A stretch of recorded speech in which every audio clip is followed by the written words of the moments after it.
आप सबका यहां बहुत बहुत स्वागत, नमस्कार।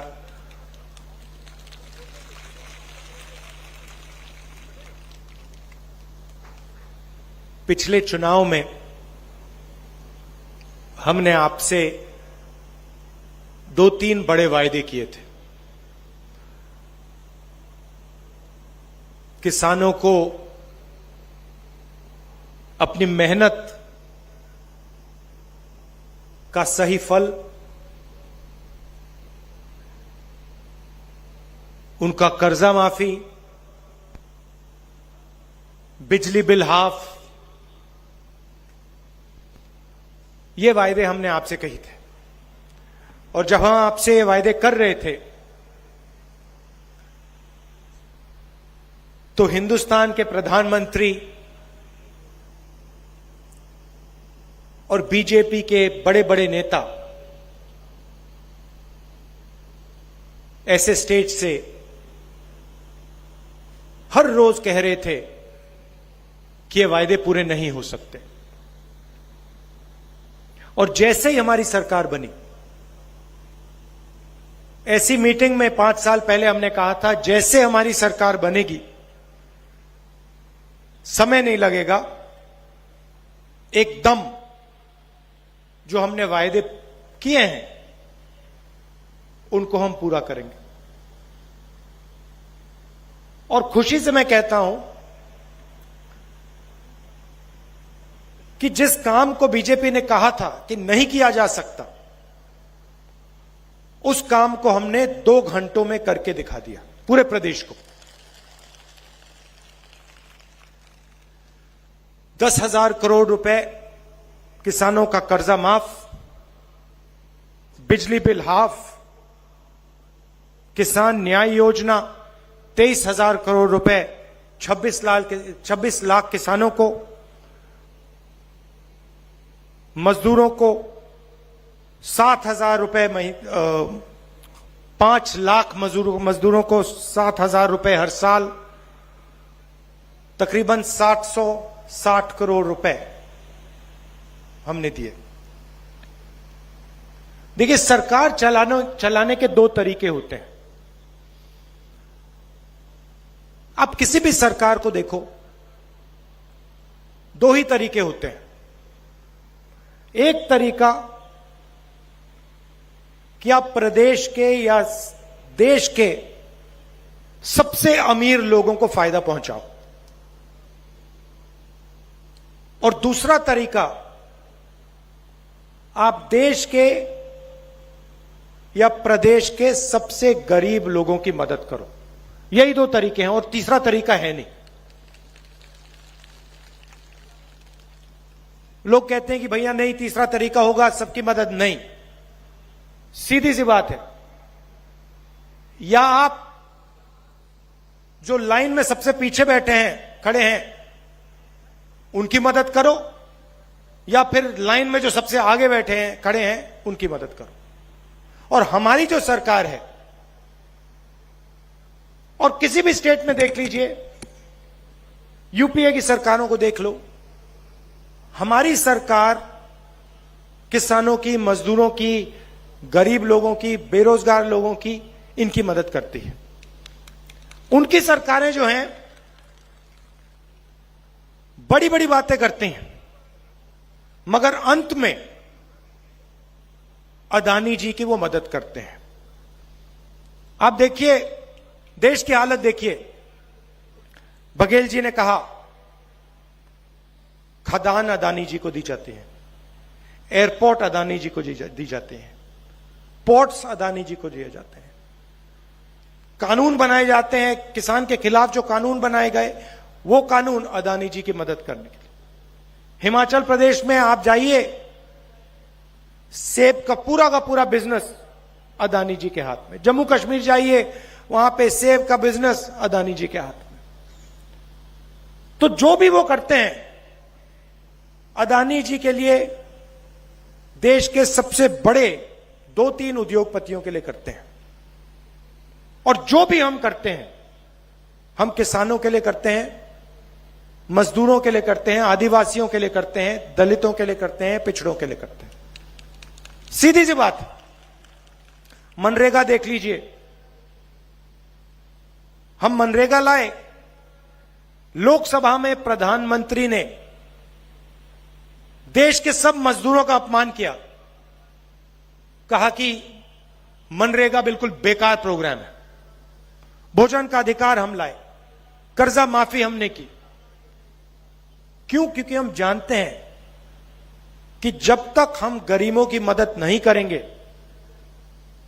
कमजोर लोगों की मदद नहीं करेंगे, तब तक यह देश खड़ा नहीं हो सकता, यह देश प्रगति नहीं कर सकता है।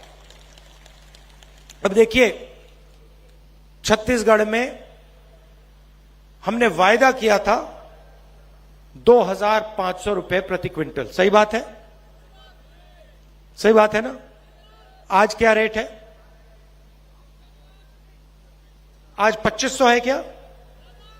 कितना ज्यादा? कितना है?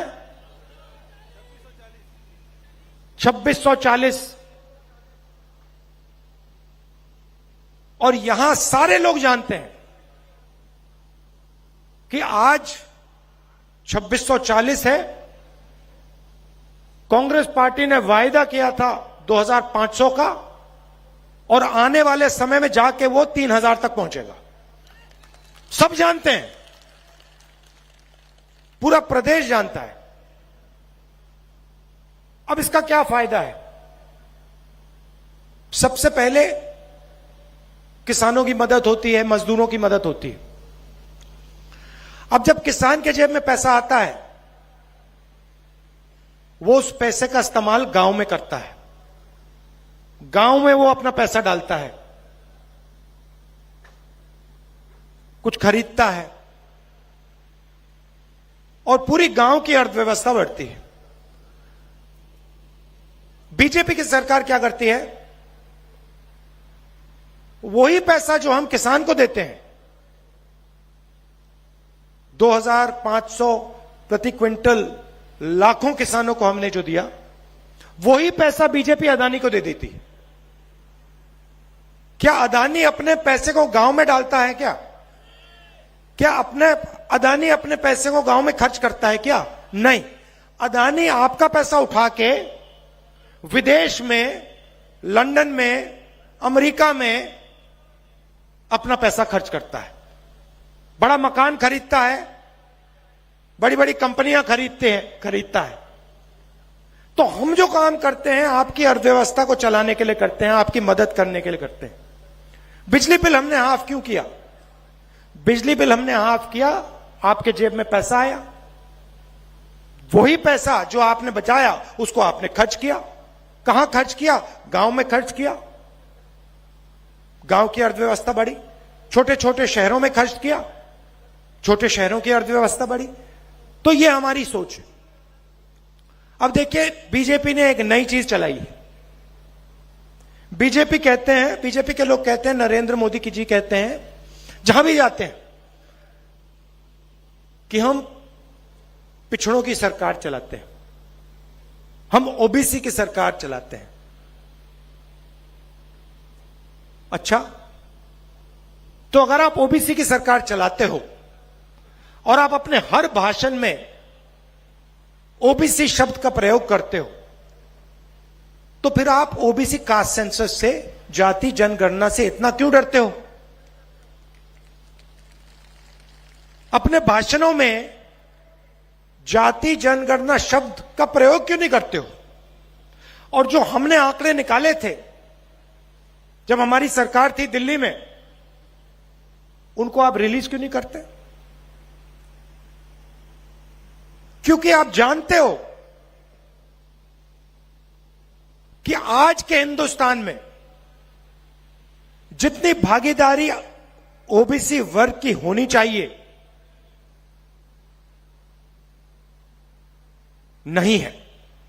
यह सच्चाई आप जानते हो, और इस सच्चाई को आप देश के ओबीसी युवाओं को नहीं बताना चाहते, उनसे आप यह सच्चाई छुपाना चाहते हो। भाइयों और बहनों, पार्लियामेंट में मैंने भाषण दिया, जाति जनगणना का भाषण था, तो मैंने आंकड़े निकाले। मैं आपको एक उदाहरण देना चाहता हूं। नरेंद्र मोदी जी कहते हैं ओबीसी की सरकार चलाते हैं। यह आंकड़ा आप सुन लीजिए, और देश के सब ओबीसी युवाओं को यह सुनना चाहिए, क्योंकि आपके भविष्य की बात, आपके रोजगार की बात हो रही है। तो जो भी ओबीसी वर्ग के लोग हैं, आप अच्छी तरह सुनिए। मैंने ये पार्लियामेंट में सवाल पूछा था, आंकड़ा रखा था, बीजेपी के लोग चुप हो गए, एक शब्द नहीं बोल पाए। वही लोग जो ओबीसी की सरकार चलाते हैं। भाइयों और बहनों, हिंदुस्तान की सरकार को 90 अफसर चलाते हैं। आप गलतफहमी में मत होइए। लोकसभा के एमपी, राज्यसभा के एमपी सरकार को नहीं चलाते हैं। हिंदुस्तान सरकार में 90 आईएएस ऑफिसर्स हैं, जिनको secretary to government of India कहा जाता है, कैबिनेट सेक्रेटरी कहा जाता है। ये सरकार को असलियत में चलाते हैं। सारे के सारे निर्णय ये लेते हैं। मनरेगा में कितना पैसा जाएगा, सेना को कितना पैसा मिलेगा, वायुसेना को क्या मिलेगा, भोजन के अधिकार में क्या जाएगा, पूरा का पूरा पैसा, सारे से सारे निर्णय ये लेते हैं। 90 लोग हैं। अब मैं आपसे पूछना चाहता हूं, इन 90 लोगों में से जो हिंदुस्तान की सरकार को चलाते हैं, रीढ़ की हड्डी जो है, सारे के सारे निर्णय लेते हैं, इन 90 लोगों में से पिछड़े वर्ग के कितने लोग हैं? भाई और बहनों, 3। 90 में से सिर्फ 3 लोग ओबीसी वर्ग के हैं। हिंदुस्तान का बजट तकरीबन 45 लाख करोड़ रुपए का है। 45 लाख करोड़ रुपए का है। उसमें से ये 3 अफसर सिर्फ 5% बजट पर निर्णय लेते हैं। अब मेरा सवाल है, क्या हिंदुस्तान में ओबीसी की आबादी सिर्फ 5% है? जहां भी जाते हैं हम, पिछड़े लोग मिलते हैं, ओबीसी लोग मिलते हैं, हर प्रदेश में मिलते हैं। देश की रीढ़ की हड्डी हैं, अलग अलग काम करते हैं। 5% हो ही नहीं सकते, सवाल ही नहीं उठता। कम से कम 50-55% ओबीसी वर्ग है हिंदुस्तान में। मगर यह सच्चाई नरेंद्र मोदी जी आपको नहीं बताना चाहते।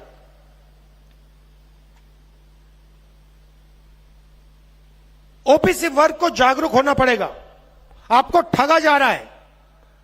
आपकी आबादी 50% से ज्यादा है, मगर हिंदुस्तान को चलाने में आपको 5% भागीदारी भी नहीं मिल रही।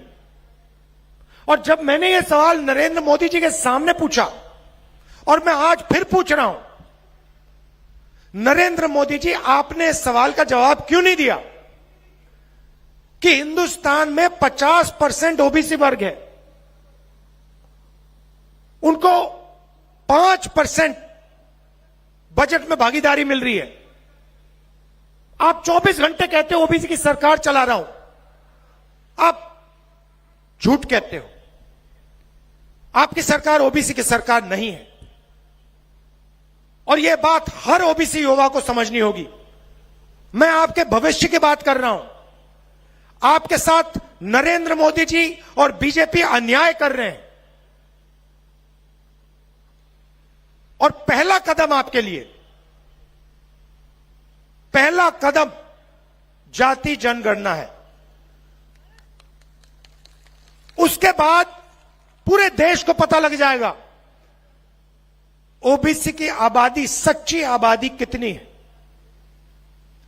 नरेंद्र मोदी जी अपने एक भी भाषण में ये बात नहीं उठाते।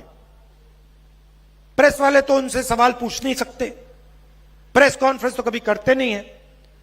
मगर अगर आप कभी उनकी मीटिंग में, जो टीवी पे देख रहे हैं ओबीसी युवा, आप कभी उनकी मीटिंग में जाओ तो उनसे आप एक सवाल पूछो, चिल्ला के पूछो, नरेंद्र मोदी जी, आप जाति जनगणना से क्यों डरते हो? कांग्रेस पार्टी ने जो जाति जनगणना के जो आंकड़े थे वो निकाले, उनको आप रिलीज क्यों नहीं कर रहे हो? यह सवाल आप पूछिए, ओबीसी युवा आप पूछिए, आपके भविष्य की बात है। और मैं आपको बता रहा हूं, सिर्फ छत्तीसगढ़ के ओबीसी युवाओं को नहीं, पूरे देश के हर ओबीसी युवा को, कि हम यह अन्याय नहीं होने देंगे। जाति जनगणना को हम आपके लिए जल्दी से जल्दी करवा देंगे। दिल्ली में सरकार आएगी, जैसे हमने यहां कहा था 2 घंटे में काम शुरू हो जाएगा। और छत्तीसगढ़ में सरकार आएगी तो छत्तीसगढ़ की सरकार जाति बेस्ड सर्वे करवाएगी और सच्चाई आपके सामने रख देगी। मैंने पिछड़ों की बात की, मैं आदिवासियों की भी बात करना चाहता हूं। अब देखिए, हम आदिवासियों को आदिवासी कहते हैं। आपने देखा होगा बीजेपी के लोग आदिवासी नहीं कहते, क्या कहते हैं? वनवासी शब्द का प्रयोग करते हैं। शब्दों में बहुत कुछ छुपा होता है भाइयों। वनवासी और आदिवासी बिल्कुल अलग चीजें हैं। आदिवासी का मतलब वो लोग जो हिंदुस्तान के पहले मालिक थे। मतलब ये जो पूरी की पूरी जमीन है, उनके ओरिजिनल मालिक जो इस देश में पहले रहते थे, उनको हम आदिवासी कहते हैं। इस शब्द का मतलब, इस शब्द के अंदर छुपा हुआ मतलब कि आदिवासियों को जमीन का अधिकार मिलना चाहिए। और आदिवासियों की जो संस्कृति है, जो उनका इतिहास है, जो उनका जल है, जो उनका जंगल है, उनकी जमीन है, उसकी रक्षा की जानी चाहिए और उसके हक आदिवासियों को मिलने चाहिए, क्योंकि वो हिंदुस्तान के पुराने पहले मालिक हैं। यह है आदिवासी शब्द का मतलब। वनवासी का दूसरा मतलब है। वनवासी शब्द का मतलब यह नहीं है कि आप हिंदुस्तान के पहले मालिक थे। वनवासी शब्द यह नहीं कहता है कि आपको हक मिलना चाहिए। वनवासी शब्द का मतलब यह है कि भैया आप लोग जंगल में रहते हो। यह फर्क है दो शब्दों में। वनवासी शब्द हिंदुस्तान के आदिवासियों का अपमान है, आप पर आक्रमण है, आपकी संस्कृति पर, आपकी हिस्ट्री पर, आपकी अलग अलग भाषाओं पर यह शब्द आक्रमण है। सच्चा शब्द आदिवासी। अब आदिवासियों के लिए कांग्रेस पार्टी ने क्या किया और बीजेपी क्या करती है? आपने देखा होगा कुछ ही महीने पहले मध्य प्रदेश में एक आदिवासी युवा पर बीजेपी के एक नेता ने पेशाब किया। आपने देखा, वीडियो देखा आपने? यह इनकी सोच है। हमने क्या किया? हम पैसा कानून लाए, आपकी जमीन पर आपको अधिकार दिया, और पैसा कानून और आदिवासी बिल में साफ लिखा था कि अगर आपको आदिवासियों से जमीन लेनी है तो बिना ग्राम सभा से पूछे आप जमीन नहीं ले सकते। यह सबसे जरूरी बात है। मतलब चाहे वो कोई भी हो, अदानी हो, कोई भी हो, अरबपति हो, अगर उसे आदिवासियों से जमीन लेनी है तो आदिवासियों से पूछकर, ग्राम सभा से पूछकर परमिशन लेकर जमीन ली जा सकती है, नहीं तो नहीं। बहुत बड़ा काम था। बीजेपी ने क्या किया, ये जो परमिशन लेने की जरूरत थी, ग्राम सभा से परमिशन लेने की जरूरत थी, इसको उन्होंने रद्द कर दिया। पैसा कानून और आदिवासी बिल को उन्होंने अंदर से खोखला कर दिया। छत्तीसगढ़ में आपकी जमीन नहीं ली जा सकती, क्योंकि हम यहां खड़े हैं, सोनिया जी खड़ी हैं, खारगे जी खड़े हैं, मैं खड़ा हूं, आपके चीफ मिनिस्टर टीएस सिंहदेव, हम सब खड़े हैं, नहीं ले सकते। मगर बाकी देश में नरेंद्र मोदी, उनकी सरकार आदिवासियों से, गरीबों से बिना परमिशन लिए जमीन छीन लेती है। अब देखिए हम आपके लिए क्या करने जा रहे हैं। पहले तेंदुपत्ता की बोरी 2,500 रुपए में की थी, अब हम उसको 4,000 रुपए करने जा रहे हैं। आपके जो माइनर फॉरेस्ट प्रोडक्ट्स हैं, जो जंगल में उगते हैं, उसके लिए 10 रुपए एक्स्ट्रा हम एमएसपी देने जा रहे हैं। अच्छा, एक और बात, बहुत जरूरी बात, जहां भी बीजेपी के नेता जाते हैं वो हिंदी की बात करते हैं, कहते हैं हिंदी सबसे जरूरी भाषा है, और कहते हैं कि देखिए छत्तीसगढ़ी और अंग्रेजी जरूरी भाषाएं नहीं है। हमारी सोच अलग है। हम कहते हैं हिंदी भी जरूरी है, छत्तीसगढ़िया भी जरूरी है और अंग्रेजी भी जरूरी है। क्यों? क्यों? अगर आपको छत्तीसगढ़ में बातचीत करनी है तो आप छत्तीसगढ़िया का प्रयोग करोगे।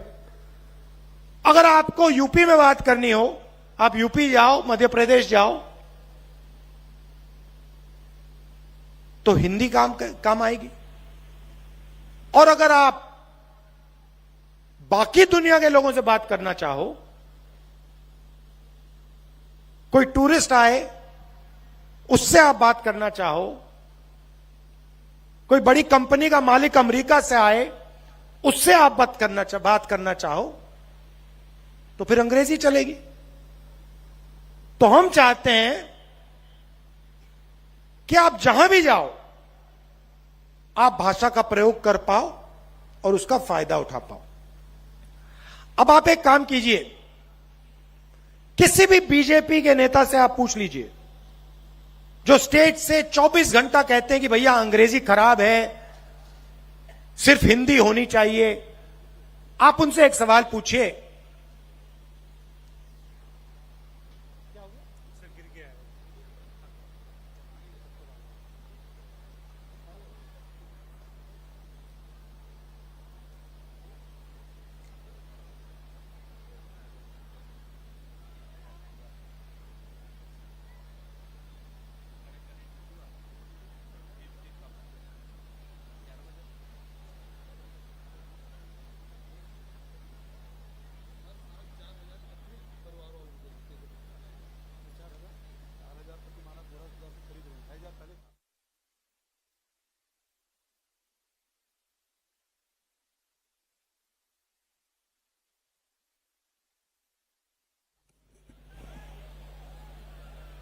ठीक है, ठीक है, ठीक है, ठीक है। तो आप किसी भी बीजेपी के नेता से पूछो कि आप हिंदी की इतनी बात करते हो, आप अंग्रेजी के खिलाफ बात करते हो, एक बात बता दो, आपके जो बच्चे हैं वो इंग्लिश मीडियम स्कूल में जाते हैं, हां या ना? और सारे के सारे बीजेपी के नेता चुप हो जाएंगे, क्योंकि ये सब लोग जो 24 घंटा हिंदी हिंदी हिंदी बोलते हैं और कहते हैं कि गरीबों को अंग्रेजी नहीं सीखनी चाहिए, ये सारे के सारे अपने बच्चों को इंग्लिश मीडियम स्कूल में पढ़ाते हैं, क्योंकि ये चाहते हैं कि हमारे जो आदिवासी वर्ग के लोग हैं, पिछड़े लोग के वर्ग हैं, दलित लोग के वर्ग हैं, वो बाकी दुनिया से बात ना कर पाए, बाकी दुनिया की सच्चाई उनको ना समझ आ जाए, बाकी दुनिया के साथ वो बिजनेस कभी ना कर पाए। इसीलिए ये लोग अंग्रेजी को नहीं चलाना चाहते, सिर्फ अपने बच्चों को इंग्लिश स्कूल में भेजना चाहते हैं, मगर आपके बच्चों को अंग्रेजी नहीं सिखाना चाहते। इसीलिए हमने पूरे छत्तीसगढ़ में टॉप क्वालिटी के अंग्रेजी स्कूल खोले हैं कि गरीब से गरीब लोग अपने बच्चों को हिंदी, छत्तीसगढ़िया और अंग्रेजी सिखा पाए। और अब हम आपके लिए बहुत बड़ा कदम उठाने जा रहे हैं, जिसको हम केजी टू पीजी कहते हैं। केजी टू पीजी के वायदे में केजी से लेकर पीजी तक छत्तीसगढ़ के सारे स्कूल और कॉलेजेस में छत्तीसगढ़ की जनता को मुफ्त में शिक्षा मिलेगी, एक पैसा नहीं देना पड़ेगा। सरकारी स्कूलों में, हाँ, सरकारी स्कूलों में मुफ्त में आपको शिक्षा मिलेगी। तो देखिए, जो भी हम करते हैं, हम छत्तीसगढ़ की गरीब जनता के लिए, किसानों के लिए, मजदूरों के लिए, छोटे दुकानदारों के लिए करते हैं। और जो भी वो करते हैं वो हिंदुस्तान के अरबपतियों के लिए, सबसे अमीर लोगों के लिए करते हैं। देख लीजिए, नोटबंदी से आपको फायदा हुआ, अदानी को फायदा हुआ।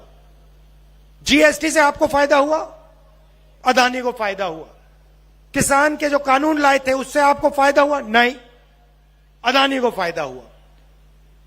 तो यह फर्क है।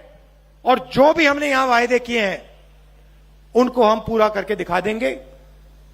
जैसे ही हमारी सरकार बनेगी, जो भी हमने आपको कहा है वो हम पूरा करके आपको दिखा देंगे। आप सबका बहुत बहुत धन्यवाद। नमस्कार, जय हिंद।